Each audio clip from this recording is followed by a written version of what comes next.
नमस्कार। द्वितीय वर्ष भूगोल और उसके प्रथम प्रश्न पत्र का जो लगातार हमने पिछले 2 वीडियो देखे हैं, उनमें हमने मानव भूगोल के प्रमुख सिद्धांतों, वातावरण अनुकूलन के सिद्धांत के साथ साथ हमने पार्थिव एकता के सिद्धांत के बारे में जानकारी प्राप्त की। आज महत्वपूर्ण और अंतिम सिद्धांत क्रियाशीलता या परिवर्तन का सिद्धांत, द प्रिंसिपल ऑफ एक्टिविटी या प्रिंसिपल ऑफ चेंजेस के बारे में विस्तार से जानकारी प्राप्त करेंगे। हमको ध्यान में है कि मनुष्य के चारों ओर विद्यमान भौतिक और सांस्कृतिक वातावरण के सभी तथ्य परिवर्तनशील है, यानी वे स्थिर नहीं हैं। प्रत्येक कारक में प्रतिक्षण कुछ न कुछ अंतर परिवर्तन हो रहा है। स्वयं पृथ्वी और पृथ्वी पर विद्यमान सभी जड़ और चेतन के सभी तत्व प्राकृतिक, सांस्कृतिक, भौतिक समय के साथ साथ बदलते हैं या परिवर्तनशील हैं। हमारे चारों ओर जितनी भी वस्तुएं हैं, वे सबके सल परिवर्तनशील है, गतिशील भी हैं। फ्रांसीसी संभववादी भूगोलवेत्ता प्रोफेसर जीन ब्रून्स के अनुसार प्रत्येक वस्तु या तो बढ़ रही है या घट रही है। वास्तव में कुछ भी गति रहित या स्थायी नहीं है, क्योंकि भूगोल के भौतिक और मानवीय तथ्य निरंतर परिवर्तनशील दृष्टि से उनका अध्ययन किया जाना चाहिए। यह प्रोफेसर जीन ब्रून्स का कथन था। इस आधार पर देखें तो प्रकृति में प्रत्येक जीव या पदार्थ का एक जीवन काल होता है। प्रत्येक तत्व की उत्पत्ति, विकास और उसका समाप्ति होती है। इस प्रक्रिया को तत्व या जीव विशेष का जीवन चक्र कहते हैं। जीवन चक्र में भौतिक और सांस्कृतिक तत्वों की उत्पत्ति, बाल्यावस्था, प्रौढ़ावस्था, जीर्णावस्था और अंत में समाप्ति का चक्र प्रतिक्षण चलता रहता है। पेड़ पौधे उगते हैं, जीव जंतु बड़े होते हैं और अंत में मरते हैं। उत्पत्ति, विकास और समाप्ति की ये प्रक्रिया सदैव चलती रहती है। इस प्रकार विकास एवं क्रियाकलापों में प्रकृति में स्पष्ट है कि परिवर्तन प्रकृति का नियम है। Change is the law of nature. प्रकृति में परिवर्तन के लिए अनेक कारक उत्तरदायी होते हैं। इनमें से प्रमुख है, पहला है भौतिक शक्तियाँ। भौतिक शक्तियों के अंतर्गत पृथ्वी के ग्रही संबंध, the planetary relation of the earth, पृथ्वी की आंतरिक शक्तियाँ, the endogenetic forces of earth, सौर ऊर्जा, फिर उसके बाद जैविक शक्तियाँ, बायोलॉजिकल फोर्सेस, और 3 है, अंतिम है मानव शक्ति, ह्यूमन फोर्सेस। तो इनको हम देखते हैं। ये सभी कारक परिवर्तन के लिए उत्तरदायी होते हैं। पहला भौतिक शक्तियाँ और प्राकृतिक शक्तियाँ। स्थल रूप में स्थिर प्रतीत होने वाली ये पृथ्वी और ये उसका पृथ्वी तल कभी भी स्थिर नहीं है। ये निरंतर गतिशील है, परिवर्तनशील है, जिसे आंतरिक शक्तियाँ और अधिक विषम बना देती है। बाह्य शक्तियाँ निरंतर गतिशील है। अनाच्छादन की प्रक्रिया, अपक्षय की प्रक्रिया, उसके सभी एजेंट निरंतर काम करते हैं। ये हमने भौतिक भूगोल में, जियोमॉर्फोलॉजी में पढ़ा। पृथ्वी के ग्रही संबंधों के अंतर्गत यदि हम देखेंगे तो सौर परिवार और उसके 9 ग्रह है, फिर तारामंडल है, विभिन्न वायु राशियाँ, विभिन्न राशियाँ हैं। वे अपने अक्ष पर चारों ओर घूमती है। गुरुत्वाकर्षण सूर्य के चारों ओर चक्कर लगाती है। गुरुत्वाकर्षण की ताकत से बंधी हुई है। दिन रात का होना, ऋतुओं का बनना ग्रही संबंधों के कारण ही होता है। पवन की पेटियों का उत्तर दक्षिण खसकना, पवन का चलना, वायुदाब की पेटियाँ, तापमान का वितरण, ये सब भी किसी न किसी रूप से पृथ्वी के इन सभी एस्ट्रोलॉजिकल रिलेशंस या ग्रही संबंधों से जुड़ी हुई है। और हम ब्रह्मांड के अंतर्गत हैं। ब्रह्मांड में हमारा जो सौरमंडल है, उसमें सौरमंडल में फिर निहारिकाएँ हैं, निहारिकाओं में फिर संपूर्ण ब्रह्मांड, यानी इतना अधिक विस्तार, और यह विस्तार सब कुछ गतिशील है, परिवर्तनशील है। पृथ्वी की आंतरिक शक्तियाँ हम सब जानते हैं कि पृथ्वी की बाह्य शक्तियों के रूप में विभिन्न प्रकार के एजेंट काम करते हैं। आंतरिक शक्तियों में ज्वालामुखी और भूकंप आते हैं। उसके अलावा आकस्मिक परिवर्तन करने वाली शक्तियाँ आती है। और वलन, भ्रंशन और अन्य प्रक्रियाएँ आती है, परिवर्तन निर्माणकारी शक्तियाँ आती है।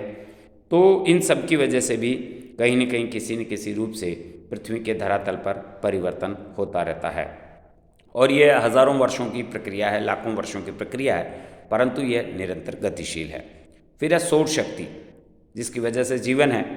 सूर्य साक्षात ईश्वर का प्रतिनिधित्व है, प्रकृति का रचयिता, नियंत्रता। पृथ्वी के वायुमंडल और धरातल पर होने वाले कई परिवर्तनों में सूर्य एक प्रमुख भूमिका निभाता है। सूर्य के कारण ही प्रतिक्षण यहाँ परिवर्तन होते हैं। यहाँ पर जो प्रक्रियाएं चलती है उनमें तापमान, वर्षा, गर्मी, ओश, पाला, कोहरा, धुंध, तुषार, हिमपात, वाष्पीकरण, बादलों का बनना, हवा का चलना, आंधी का उठना, तूफान का आना, ये सभी, दिन रात का बनना, ऋतुचक्र परिवर्तन, वायुदाब में भिन्नता, चक्रवातों का निर्माण, और ये सभी क्रियाएं सूर्य की ऊर्जा से ही संचालित और परिवर्तन और गतिशील होती है। ये सभी क्रियाएं जिनसे पशु पक्षी, वनस्पति, मनुष्य और उनका जीवन क्रियाशील तो होता ही है, परंतु प्रभावित भी होता है। सूर्य पृथ्वी के धरातल पर होने वाली समस्त परिवर्तन क्रियाओं का संचालन करता और नियंत्रण करता माना जाता है। भारतीय शास्त्रों में भी सूर्य को शाश्वत देवता मानकर उसका वंदन पूजन किया जाता है। सूर्य की शक्ति के कारण ही धरती पर अपर्दन चक्र चल रहे हैं, हिमानियाँ बन रही है और बर्फ पिघल रहा है, बारिश हो रही है। फिर है गुरुत्वाकर्षण की शक्ति, ग्रेविटेशनल फोर्स, अपनी ओर खींचने की जो शक्ति है। पृथ्वी और वायुमंडल ब्रह्मांड के सभी तत्वों में यह शक्ति पूर्ण रूप से उपस्थित है और उसी के आधार पर यह संपूर्ण ब्रह्मांड टिका हुआ है। फिर है जैविक शक्तियाँ। अन्य कारकों के अनुसार पेड़ पौधे, जीव जंतु भी पृथ्वी के धरातलीय भागों में अनेक क्रियाओं का संचालन करते हैं। पत्तियाँ बनती है, सूखती है, गिरती है, खाद बनता है और उसे विभिन्न प्रकार के जीव जंतु वापस पुनः खाते हैं। धीरे धीरे ये बायो और केमिकल प्रोसेस चलता रहता है। फिर है मानव शक्ति, जो सबसे महत्वपूर्ण है। मनुष्य सक्रिय और एक स्वयं भौगोलिक कारक है, जो अपनी क्रियाओं के द्वारा प्राकृतिक वातावरण में निरंतर परिवर्तन करता है, अपना सांस्कृतिक वातावरण निर्माण करता है। मनुष्य अपनी बुद्धि, कौशल और अपनी विचारशील क्रिया के द्वारा प्राकृतिक वातावरण में अनुकूलन परिवर्तन करने की कोशिश करता है। मनुष्य ने अपनी क्रियाशीलता के आधार पर ही वनों को काटकर फसलें उगाई है, बांध बनाए हैं, नहरें निकाली है, सड़क बनाई है, महानगरों का निर्माण किया है, पुल बनाई है, सुरंग खोदी है, खनन की क्रिया चल रही है, परिवहन के साधन विकसित हुए हैं। परंतु मनुष्य स्वयं भी ये नगर, गांव, कस्बे, शहर शेषावस्था, प्रौढ़ावस्था और जीर्णावस्था से गुजरते हैं। विश्व की जनसंख्या में परिवर्तन होता रहता है। तो यह हमारी मानव शक्ति है। और अंत में सारांश के रूप में देखें तो परिवर्तन की सार्वभौमिकता। पृथ्वी के धरातल पर विभिन्न रूपों में जो परिवर्तन होता रहता है, यह संयुक्त और सम्मिलित रूप से हमें दिखाई देता है।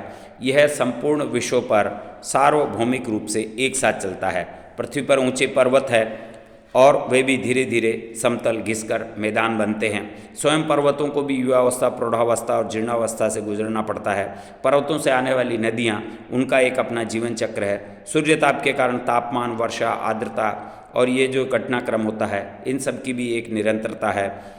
झीलों का बनना, बिगड़ना, नदियों का पानी आना, सूखना, समुद्र में मिलना, मौसम की दशाओं में दिन रात परिवर्तन। अतः स्वयं पृथ्वी और उसके ऊपर स्थित मनुष्य, पेड़ पौधे, जीव जंतु, पर्वत, पठार, नदियाँ, मैदान, भू आकृतियाँ, वायुमंडलीय दशाएं समय दर समय परिवर्तित होती रहती है। इनकी स्थिति में प्रति सेकंड परिवर्तन भी होता है। कुछ परिवर्तन हमें दीर्घकालीन रूप में दिखाई देते हैं, कुछ अल्पकालीन रूप में दिखाई देते हैं। सूर्य का उगना, सूर्य का चमकना और अस्त होना, चंद्रमा का उगना, चंद्रमा का अस्त होना, ये सब चीज़ें भी प्रतिपल प्रतिक्षण घटती रहती है। प्रति सेकंड परिवर्तन को हम देख नहीं सकते हैं, परंतु नहीं माप सकते हैं, परंतु महसूस कर सकते हैं। दीर्घकाल में होने वाले परिवर्तन हमें स्पष्ट रूप से दिखाई देते हैं। इस प्रकार यह परिवर्तन या गतिशीलता का सिद्धांत एक सार्वभौमिक सिद्धांत है, जो मानव भूगोल की दृष्टि से भी, भूगोल की दृष्टि से भी और हमारे जीवन की दृष्टि से भी सर्वाधिक रूप से महत्वपूर्ण है। यह एक अटल सत्य है कि इस परिवर्तन से हम सबको भी गुजरना होगा। और यह जीवन की एक पाठशाला है, जिसमें हम जन्म लेते हैं, बच्चे होते हैं, बड़े होते हैं, किशोरावस्था, युवावस्था, प्रौढ़ावस्था और अंत में मृत्यु को प्राप्त करना है। तो गीता कहती है जातस्य ध्रुवो मृत्यु सत्य, यानी जो जन्म लेता है उसके लिए मृत्यु अपने आप में एक सत्य है। तो यह भूगोल की दृष्टि से भी, हमारे जीवन की दृष्टि से भी और मानव भूगोल की दृष्टि से सबसे महत्वपूर्ण सिद्धांत परिवर्तनशील का सिद्धांत या क्रियाशीलता का सिद्धांत है। प्रत्येक वस्तु पदार्थ परिवर्तित होता रहता है, कोई भी वस्तु स्थिर या शाश्वत नहीं है। प्रत्येक का एक निश्चित जीवन चक्र होता है और यही मानव भूगोल की सीख हमें हमारे जीवन में भी उतारनी है। इन परिवर्तनशील पलों का हम हमारे जीवन के उत्थान में किस तरीके से उपयोग कर सकते हैं। परीक्षा की दृष्टि से ये महत्वपूर्ण तीनों सिद्धांत, क्रियाशीलता का सिद्धांत, वातावरण समायोजन का सिद्धांत और उसके साथ ही पार्थिव एकता का सिद्धांत, तीनों सिद्धांत हमें हमारे जीवन में भी देखने को मिलते हैं। बहुत बहुत धन्यवाद।